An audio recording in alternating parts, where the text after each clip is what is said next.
Assalamualaikum warahmatullahi wabarakatuh. Salam sehat dan semangat pemirsa. Beberapa waktu yang lalu saya mempunyai kesempatan untuk mengunjungi saudara di Bogor, dan sekaligus saya menggunakan kesempatan ini untuk mengunjungi kebun raya Bogor pemirsa. Nah, saat ini saya sedang berada di pintu gerbang masuk ke kebun raya Bogor, di pintu utama ini ya. Kebun raya Bogor ini mempunyai beberapa pintu gerbang pemirsa. Satu pintu gerbang utama atau pintu satu, pintu gerbang timur, pintu gerbang utara, pintu gerbang barat, dan satu lagi pintu gerbang alternatif. Sebaiknya pemirsa lewat pintu gerbang utama ini lebih menarik. Ini denah kebun raya Bogor pemirsa. Pelajari dulu sebelum jalan-jalan mengelilingi kebun raya Bogor. Ini karena luasnya 87 hektar. Begitu masuk kebun raya Bogor, suasananya seperti ini pemirsa. Suasananya seperti di hutan, dipenuhi dengan pohon-pohon yang heterogen ya, yang berasal dari berbagai daerah di Indonesia, bahkan banyak juga yang didatangkan dari luar negeri. Menurut informasi yang saya peroleh, di kebun raya Bogor ini ada sekitar 15.000 jenis tanaman yang berasal dari dalam maupun luar negeri. Bahkan di kebun raya Bogor ini ada pohon yang umurnya sampai ratusan tahun pemirsa. Perlu saya tambahkan bahwa pemprakarsa berdirinya kebun raya Bogor ini adalah Thomas Stamford Raffles. Dia seorang gubernur jenderal Inggris yang menaruh perhatian besar di bidang ilmu pengetahuan, terutama di bidang sejarah. Untuk menangani berdirinya kebun raya Bogor, Raffles mendatangkan ilmuwan botani dari Jerman yang bernama Karl Reinwald. Dan pada tanggal 18 Mei tahun 1817, kebun raya ini diresmikan oleh Belanda. Tanaman yang ada di kebun raya ini ada yang ditanam secara bebas, ada yang ditanam sesuai dengan kelompoknya. Ini adalah kelompok tanaman baku, misalnya pakis dan lain-lain. Kebun raya Bogor ini pemirsa tidak usah khawatir akan tersesat. Ini karena banyak petunjuk arah ya, seperti ini petunjuk arah menuju ke Istana Bogor, ke Museum Zoologi dan lain-lain. Nah, saya akan menuju ke Istana Bogor dulu karena tidak terlalu jauh dengan gerbang utama.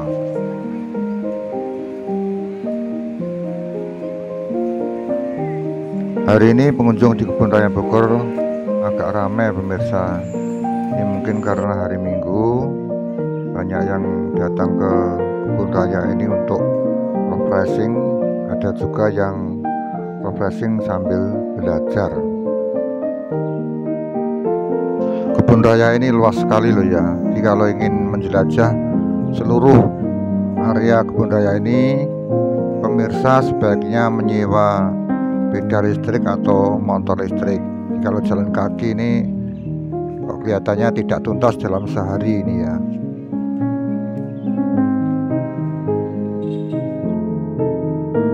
Berjalan terus ke utara, akhirnya saya tiba di sebuah kolam atau danau yang menurut sejarahnya ini sudah ada sejak zaman Belanda. Nah, danau ini ternyata menjadi pembatas antara kebun raya Bogor ini dengan Istana Bogor atau Istana Negara.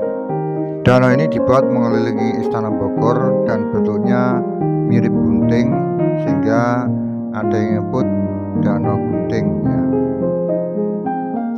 Masuk ke Istana Bogor ternyata tidak mudah pemirsa. Kelihatannya sepi, tapi ternyata dijaga ketat. Pengunjung yang ingin masuk ke Istana Bogor ini harus menunggu sampai Istana Bogor ini dibuka untuk umum pemirsa. Jadi kalau tidak dibuka untuk umum ya ditutup rapat, dijaga oleh aparat keamanan.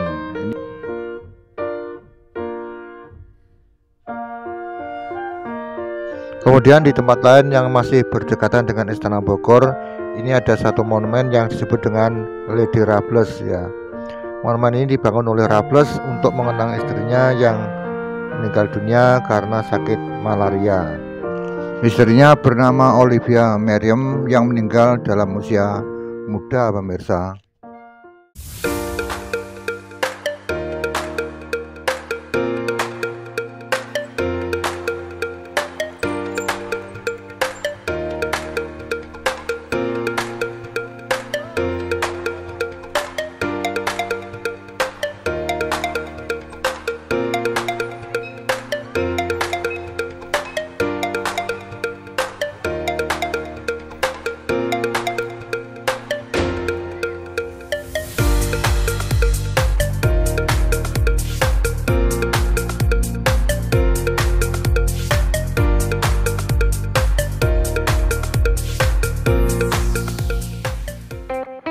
Saya lanjutkan perjalanan saya menuju ke sebuah tempat yang disebut dengan Taman Meksiko. Apa itu Taman Meksiko? Ikuti terus perjalanan saya. Nah, ternyata di dalam taman ini berisi koleksi tanaman yang berasal dari Amerika Tengah dan Selatan, terutama dari Meksiko. Karena itu dinamakan Taman Meksiko. Ya, misalnya di sini ada banyak jenis kaktus, pemirsa. Ya, habitatnya dibuat seperti di daerah Meksiko sana, dibuat seperti gesang nih ya. Banyak jenis kaktus yang ada di taman ini.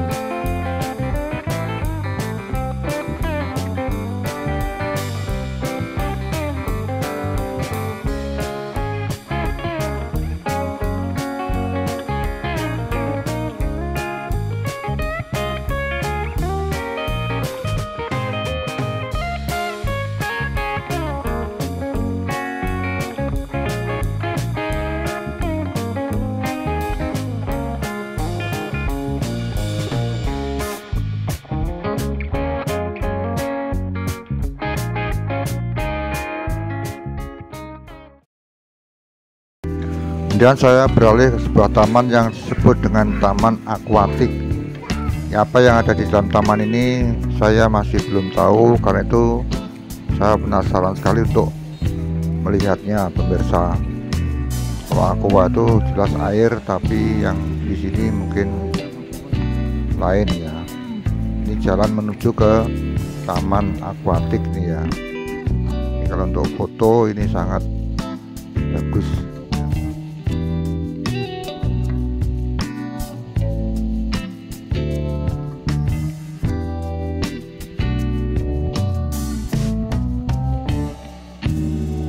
Ternyata tanaman yang ada di taman akuatik ini adalah tanaman yang ada di dalam air atau hidupnya di air, misalnya kangkung, kemudian paku air, bunga teratai, dan lain-lain.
Saya teruskan perjalanan saya menuju ke sebuah tempat yang disebut dengan Taman Astrid.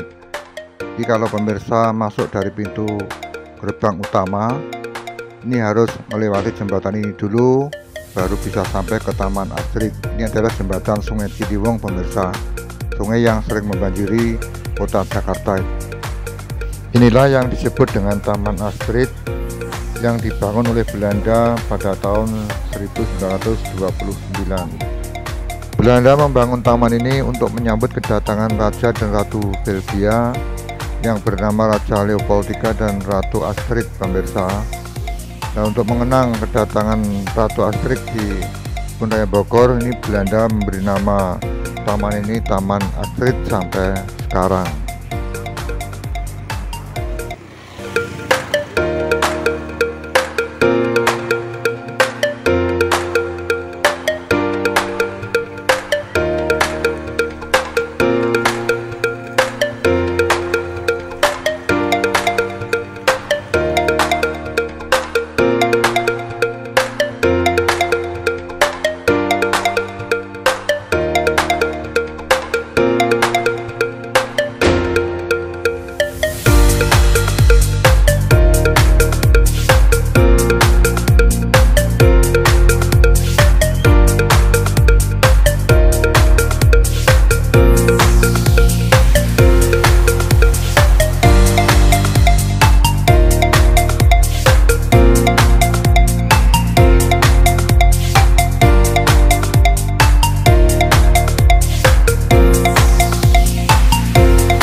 Ada satu tempat lagi yang menarik perhatian saya, yaitu Gria Anggrek pemirsa. Tempat ini tidak hanya mengoleksi anggrek, tetapi juga mengadakan penelitian atau pusat penelitian anggrek di Indonesia. Nah, saya masuk nih, ternyata banyak macam anggrek dari berbagai jenis, dari berbagai daerah di Indonesia ini. Tapi sayangnya yang berbunga hanya sedikit ya.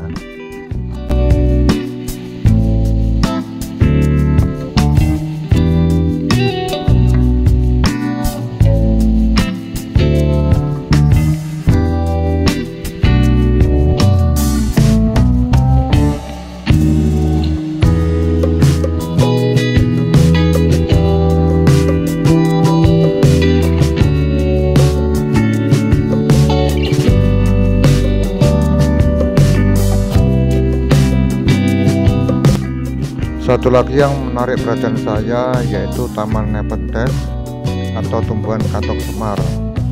Nah, di taman ini dikoleksi sekitar 100 spesies tumbuhan kantong semar yang berasal dari Indonesia, Malaysia, dan Filipina.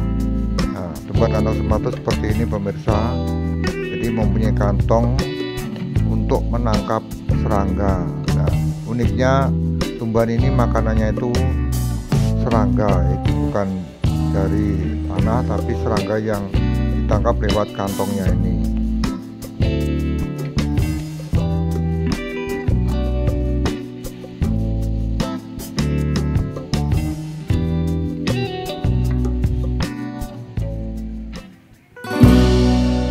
Pemirsa, demikian penjelasan saya di Kebun Raya Bogor. Sebenarnya masih banyak spot menarik yang perlu dikunjungi, tapi karena waktunya terbatas, saya harus segera meninggalkan Kebun Raya Bogor ini.